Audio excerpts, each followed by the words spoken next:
നമസ്കാരം. എല്ലാ സജ്ജനങ്ങൾക്കും സന്ധ്യാദീപത്തിലേക്ക് സ്വാഗതം.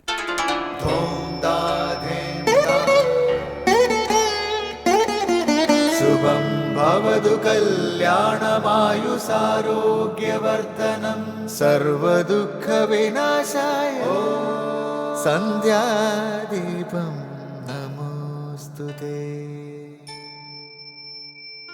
നാമം ജപായനം പുണ്യം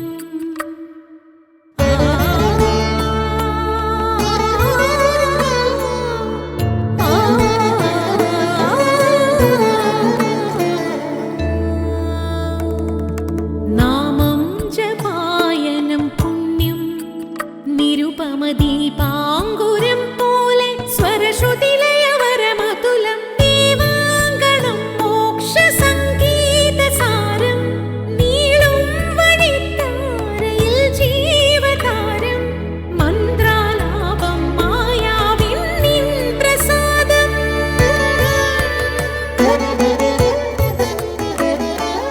ഇരുൾ നീങ്ങിയുണരുന്ന തെളിനാളദീപം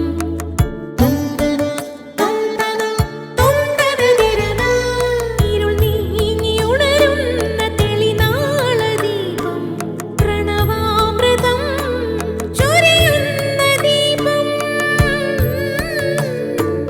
ദീപം ദീപം ദീപം ദീപം സന്ധ്യാദീപം.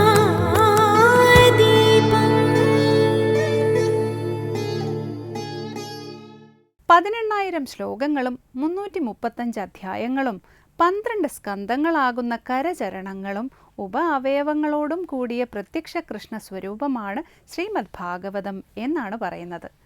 അതിനാൽ ശ്രീമദ് ഭാഗവത മഹാപുരാണ ഗ്രന്ഥത്തിൻ്റെ ദർശനം, സ്പർശനം, ശ്രവണം, മനനം, ദാനം, ആദാനം തുടങ്ങിയ ഏതൊരു സേവനവും ഒരു പ്രകാരത്തിൽ ശ്രീകൃഷ്ണാനുഭൂതി തന്നെയാണ്.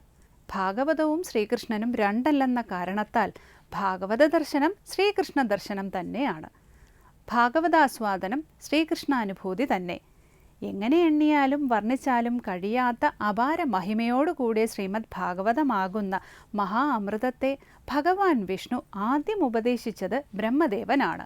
ബ്രഹ്മദേവൻ തൻ്റെ പുത്രനും ശിഷ്യനുമായ ശ്രീ നാരദ മഹർഷിക്കും, അദ്ദേഹം ശ്രീ വേദവ്യാസനും, വ്യാസൻ സ്വപുത്രനായ ശ്രീ ശുഗനും, അദ്ദേഹം പരീക്ഷിത് മഹാരാജാവിനും ഉപദേശിച്ചു.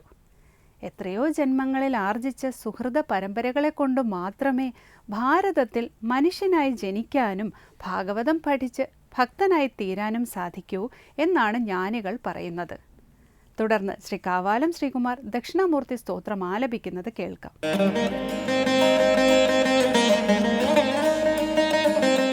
ദേഹം പ്രാണമപീന്ദ്രിയാണ്യപി ചലാം ബുദ്ധിം ച ശൂന്യം വിദുഃ സ്ത്രീബാലാന്ധജഡോപമാസ്ത്വഹമിതി ഭ്രാന്താഭൃശം വാദിനഃ മായാശക്തിവിലാസകൽപ്പിതമഹാവ്യാമോഹ സംഹാരിണേ തസ്മൈ ശ്രീഗുരുമൂർത്തയേ നമ ഇദം ശ്രീദക്ഷിണാമൂർത്തയേ. ദേഹം പ്രാണമപീന്ദ്രിയാണ്യപി ചലാം ബുദ്ധിം ച ശൂന്യം വിദുഃ സ്ത്രീബാലാന്ധജഡോപമാസ്ത്വഹമിതി ഭ്രാന്താഭൃശം വാദിനഃ മായാശക്തിവിലാസകൽപ്പിതമഹാവ്യാമോഹ സംഹാരിണേ തസ്മൈ ശ്രീഗുരുമൂർത്തയേ നമ ഇദം ശ്രീദക്ഷിണാമൂർത്തയേ. സന്ധ്യാദീപം.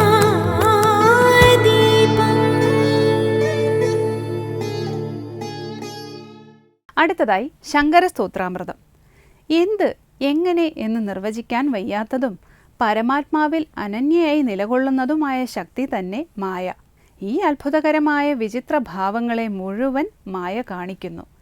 ഈശ്വരൻ്റെ അഥവാ പരമാത്മാവിൻ്റെ അനന്യശക്തി വിശേഷമായി നമ്മൾ മായയെ മനസ്സിലാക്കുന്നു.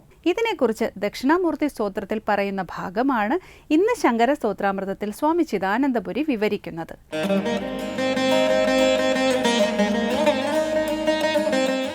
ശങ്കരകൃതികളിൽ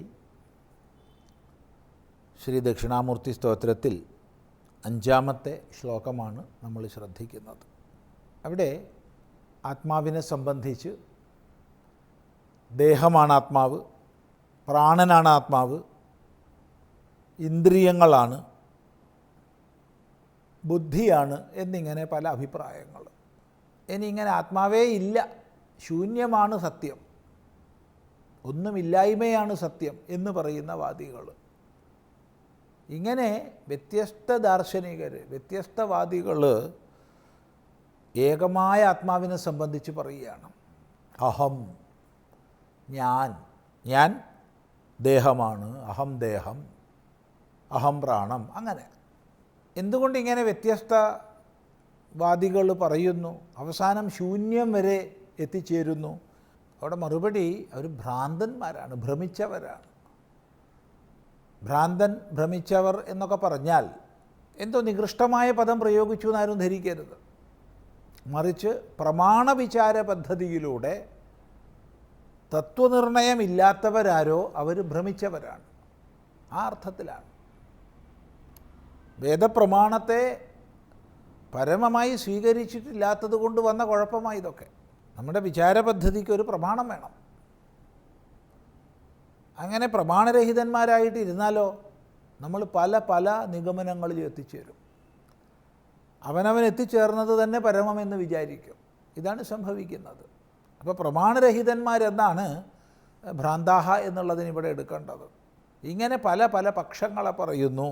അതാണ് ദേഹം പ്രാണമപീന്ദ്രിയണ്യപിചലം ബുദ്ധിം ച ശൂന്യം വിദു സ്ത്രീബാലാന്ധജഡോപമസ്ത്വഹമിതി ഭ്രാന്താഭൃശം വാദിനഃ മായാശക്തിവിലാസകൽപ്പിതമഹാവ്യാമോഹസംഹാരിണേ. ഇങ്ങനെ പല ദാർശനികർ പ്രമാണരഹിതന്മാരായി ഭ്രമിച്ചവരായി നിരന്തരം പല വാദങ്ങളെ പറയുന്നു. അങ്ങനെ വരുമ്പോൾ ഒരു സാധകനെ സംബന്ധിച്ച് എങ്ങനെ തത്വനിർണയത്തിലെത്തും? ഈ പറയുന്ന വ്യത്യസ്ത പക്ഷങ്ങളിലൊക്കെ പോയി പെട്ടുകഴിഞ്ഞാൽ എങ്ങനെയാണ് തത്വനിർണയത്തിലെത്താൻ പറ്റുക? ഇവിടെ പ്രാർത്ഥിക്കുകയാണ്, മഹാമായയുടെ എല്ലാ മോഹങ്ങളും ഇല്ലാണ്ടാവണേ. അങ്ങനെ മഹാമായയുടെ സകല മോഹങ്ങളെയും ഇല്ലാതാക്കുന്നവനായിക്കൊണ്ട് നമസ്കാരം എന്ന് പറയുകയാണ്. എങ്ങനെയുള്ള മഹാമായ നോക്കൂ. മായാശക്തി വിലാസകൽപ്പിത മഹാവ്യാമോഹ സംഹാരിണേ ശ്രീ ഗുരുമൂർത്തയേ നമ. മായാശക്തി ഇതിനകം പലപ്പോഴും നമ്മൾ ചിന്തിച്ചിട്ടുണ്ട്. പരമാത്മാവിൻ്റെ അനന്യയും അഭിന്നയുമായ ശക്തിയാണ് മായ എന്ന്. മായ ത്രിഗുണാത്മികയാണ്. മായ സകല കാര്യപ്രപഞ്ചത്തിൻ്റെയും പ്രകടനത്തിന് പിന്നിലുള്ള ശക്തി വിശേഷമാണ്. ഈ മായയുടെ ഗുണബന്ധനത്തിൽ അകപ്പെട്ട് കഴിഞ്ഞാൽ നമുക്ക് തത്വനിർണയം സാധിക്കാതെ വരും. തൻ്റെ ഗീതോപദേശത്തിൽ അതുകൊണ്ട് ഭഗവാൻ പ്രത്യേകം സൂചിപ്പിക്കുന്നുണ്ട്, മമ മായ ദുരത്യയാ എന്ന്. എൻ്റെ മായ തരണം ചെയ്യാൻ വളരെ പ്രയാസമുള്ളവളാണ്, എളുപ്പമല്ല. വളരെയധികം വേദാന്ത വാക്യങ്ങളെ വ്യാഖ്യാനിച്ച് പഠിപ്പിക്കാൻ ശക്തിയോടു കൂടിയവർ പോലും മായയുടെ പിടിയിൽപ്പെട്ട് കഴിഞ്ഞാൽ നാൽക്കാലികളുമായി ഭേദമില്ലാത്തവരായി തീരുന്നു. ഭഗവാൻ ഭാഷ്യകാരൻ തന്നെ പറയുന്നുണ്ട്, ശ്രുതിശതനിഗമാന്തശോധകാനപ്യഹ ധനാദി നിദർശനേന സദ്യ കലുഷയതി ചതുഷ്പദാദ്യഭിന്നാൻ അഘടിത ഘടനാ പട്ടീയസി മായ എന്ന്. ഘടിക്കാത്തവയെ ഘടിപ്പിക്കുന്നതിൽ സമർത്ഥയാണ് മായ. അതാണല്ലോ വേദാന്തങ്ങളെ ശോധനം ചെയ്യാൻ ശക്തിയുള്ളവർ പോലും, ശുദ്ധീകരിക്കാൻ ശക്തിയുള്ളവർ പോലും, അവരെ പോലും പണം, പദവി തുടങ്ങിയവയെ കാണിച്ചു കൊടുത്തിട്ട് നാൽക്കാലികളുമായി ഭേദമില്ലാത്തവരാക്കി തീർക്കുന്നു മായ എന്ന്. അതുകൊണ്ട് വിദ്വാൻമാർ പോലും മായയാൽ ബന്ധിക്കപ്പെടുകയാണ്. ജ്ഞാനിനാമപി ചേതാംസി ദേവീ ഭഗവതീ ഹി സാ ബലാദ് ആകൃഷ്യ മോഹായ മഹാമായ പ്രയച്ഛതി. ഈ മഹാമായയുടെ കളി ജ്ഞാനികളുടെ ചിത്തത്തെപ്പോലും ബലപൂർവകം ആകർഷിച്ച് അവരെ ഭ്രമിപ്പിക്കുന്നു എന്നാണ്.